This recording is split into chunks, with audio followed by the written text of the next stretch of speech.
বহুত বেছি মনত দুখ লৈ এটা বাতৰি দিব লগা হৈছে। সাংবাদিক হিচাপে মই জীৱনত বহুত বাতৰি দি থাকো, কিন্তু এই বাতৰিটো দি থকাৰ সময়তো যেন মোৰ ব্যক্তিগতভাৱে মোৰ হৃদয়ে কান্দি উঠিছে। কিন্তু বাতৰি দিয়াৰ স্বাৰ্থত এই বাতৰিটো দিব লগা হৈছে।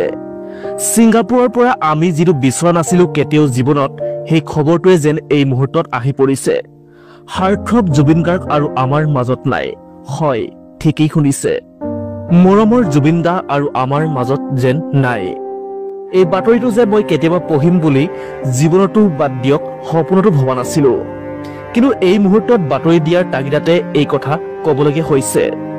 চিকিৎসাধীন অৱস্থাত হঠাৎ তেখেতৰ মৃত্যু হৈছে। শেষ নিশ্বাস তেখেতে ত্যাগ কৰিছে। সমগ্ৰ অসমে আজি কান্দিছে। সমগ্ৰ অসম আজি শোকত স্তব্ধ হৈ পৰিছে। আৰু কিদৰে এই বাতৰিটো মই দিম সেয়া হয়তো মই নিজেই বুজি পোৱা নাই। মোৰ দুচকুৰে চকু পানী বৈ আহিছে। হৃদযন্ত্ৰৰ ক্ৰিয়া বন্ধ হৈ পৰিছে জুবিন গাৰ্গৰ।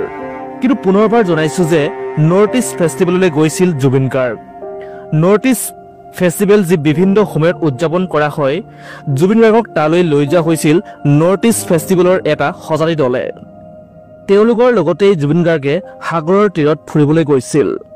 সাগৰৰ তীৰত হঠাৎ জুবিন গাৰ্গ নাৱৰ পৰা সাগৰত পৰি গৈছিল। প্ৰায় আধা ঘণ্টা ৪৫ মিনিট তাতেই থাকে। তাৰ পিছতেই ডুবাৰুৱে তেখেতক উদ্ধাৰ কৰে। কিন্তু এই মুহূৰ্তত মই পুনৰবাৰ আপোনালোকক দুখেৰে জনাইছো যে জুবিন গাৰ্গ আৰু আমাৰ মাজত নাই। ছিংগাপুৰৰ এখন ব্যক্তিগত হস্পিটেলত তেখেতে শেষ নিশ্বাস ত্যাগ কৰিছে।